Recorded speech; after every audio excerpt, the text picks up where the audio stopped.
70% of financial crimes in Nigeria traceable to banks. So says the chairman of the Economic and Financial Crimes Commission, EFCC, in the person of Ola Olukoyede. According to him, the banking sector has become a cesspool of fraudulent activities.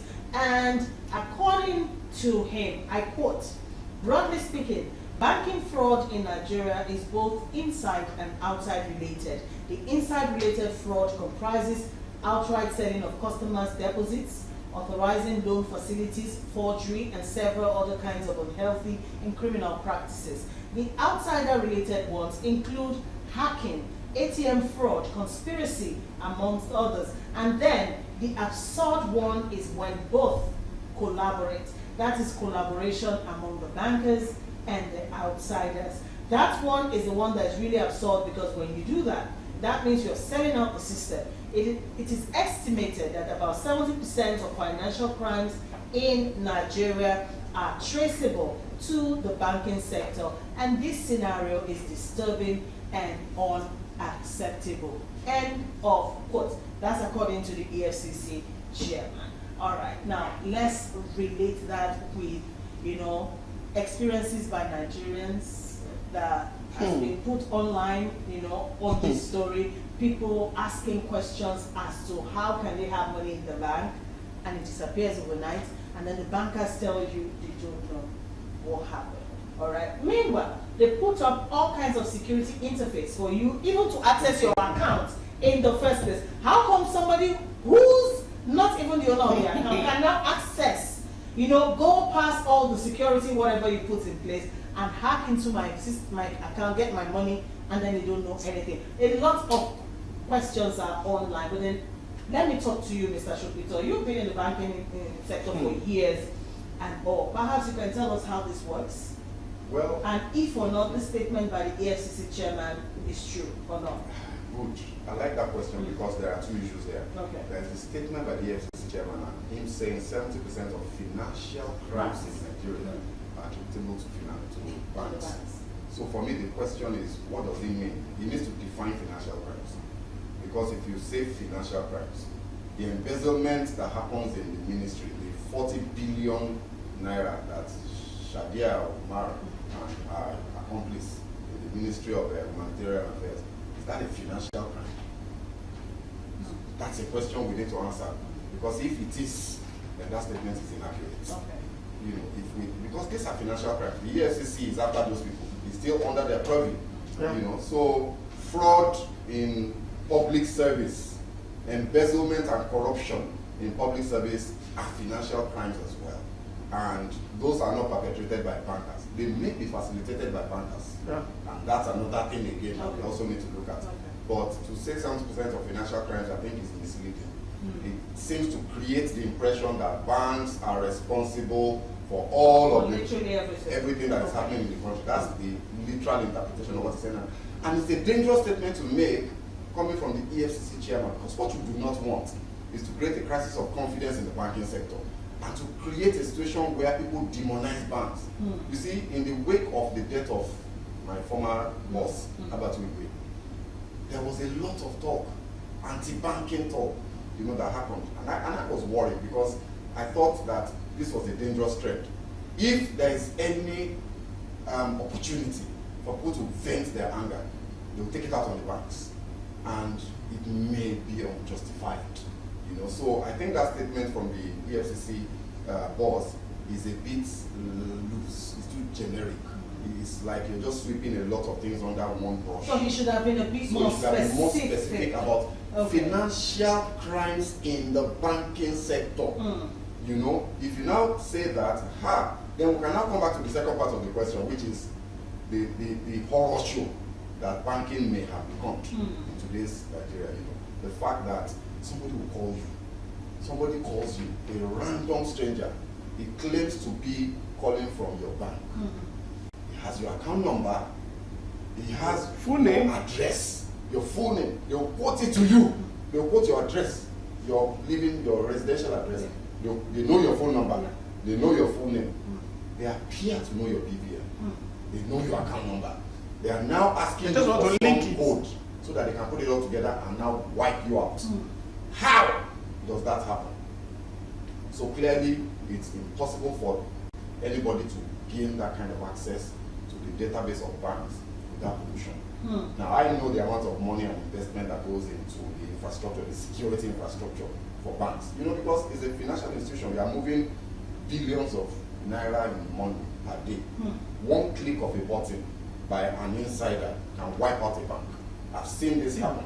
You know, in my experience as a banker, I had a colleague who was just, you know, there's something they call the rounding error. So this guy would just simply take decimal places and just round them off to zero. The 19 kobo, that 0.19 was, we're housing it in an account. Within a short while, that money was tens of millions of naira. He took that money and left the country. Till today, he didn't come back to the country. My colleague, some of my colleagues who are hearing this, will know the person I'm talking about, took this money, rounding error alone. So, there's a lot of stuff that goes on behind the scenes. But I know that banks spend a lot of money because they're also aware. So banks spend a lot of money to secure the funds of customers. So what we need to do is to block the room for pollution, to block the room for insider abuses. And you know, the EFCC chairman kind of made a reference to that, the insider part of it. Because that guy that claims that he's calling from so and so bank, your bank, you know it's your bank. You know, he obviously got that information from someone. And I don't think that he could have gotten it by hacking the bank. You see, banks, they spend money on security. To hack them is almost impossible. It's not impossible, but it's very difficult. For you to be able to successfully hack into the database of the bank, you have to be really, really good. And I think you must still have some sort of insider support. So at the end of the day, I think what we need to be seeing is, just like the EFCC chairman said, that the internal auditors, the controllers of these banks must take their job more seriously to protect the integrity of their data so that customers do not continue to suffer from all of the sharp practices. And it's not just about hacking alone. There are even some that are not technology based, you know, and by the way, there are also some crimes that are institutionalized. I'm not going to say too much about that, you know, so that I don't, I'm a stakeholder in that industry. But there are some that are institutionalized. They are almost perpetrated by institutions themselves. You know, so some of these things, yes, should shine their light. All right, so thank you, Mr. Shokito. At least you let us know that, well, there's some level of complicity. Oh, no. On the it's almost impossible to do the kind of things that without are some sort of insider help. Okay. All right, Mr. Adegbenro, how do you react to this statement by the EFCC chairman? 70% of financial crimes in Nigeria. If I have to talk about any money that goes to bank and it has to do with somebody's account, that has to do with transfer, I'll give it 90. 90%? Yes. Yes. Look, okay, how can you describe somebody that has an account that he always collects money from his bank through check? He doesn't have ATM cards. No internet. And they are using, I know internet banking, and they are using ATM to collect his money from his account. Look. How does that work? Because when you want to open an account, you may decide that you can say you don't want SMS sent. Exactly. This person is only check. If he wants to pay you, he will give you check. And when you get to bank, they will call you. So somebody now went to bank and they withdraw his money through ATM that he did not, although he later collected his money back. But how did that one possible? That one is 102. There was a particular day I made one particular transaction and it's huge, millions of naira. The person that had the money with me for over 2 months that now wants the money for a transaction, and I didn't send anybody. I went to bank myself and I drop it and whatever. I did not even bother to call that person because I know he will have seen the money. Third day, I said, Mr. Adegbenro, I am not hearing anything. The money that I paid since 2 days ago. So he didn't see anything. I went to that particular bank. Do you know what they told me? They said, the account number that I used the check to pay in, it's like it's floating because the account number is not correct. I said, come. Which account number is not correct? This is the account number. Let me see. And I registered it. I said they should bring up that day and we open. I said, this is the account.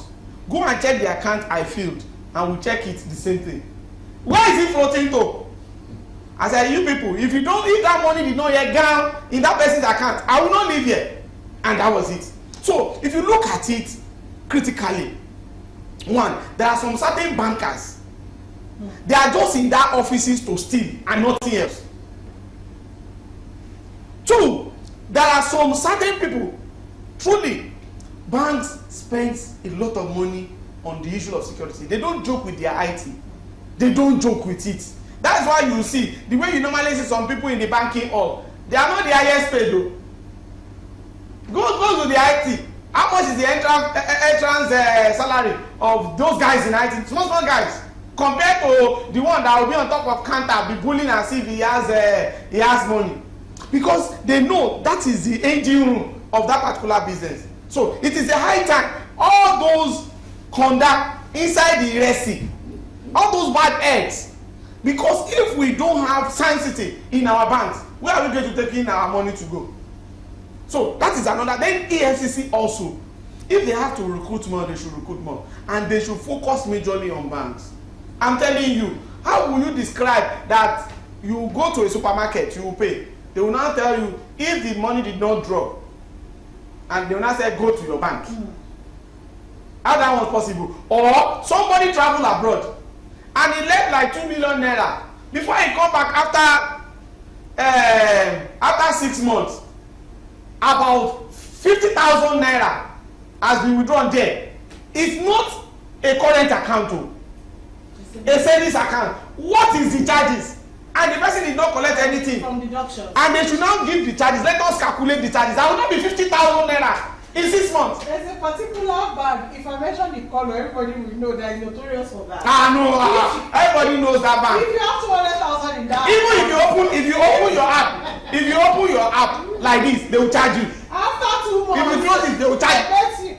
Even if you write your account number to somebody, they will charge you. They deduct to the point. You even begin to owe them because your balance will be mined out. So I think it's the high time that thank God that EFCC is talking sense to them now, and also the auditors. They need to do a lot of work. I think there are some certain banks that are bypassing them, although they know, but they need to, like he said, it's general crime. That particular one too is another thing. When you remove 50-50 cover, 50-50 cover times the number of, so it goes a long way. I think those, then the area of charges, hidden charges, I think EFCC should also look into it. Let me quickly say something, and it's very critical, that people must understand that crime in the banks, financial crime, fraud, is very difficult if the customer is attentive. Yeah.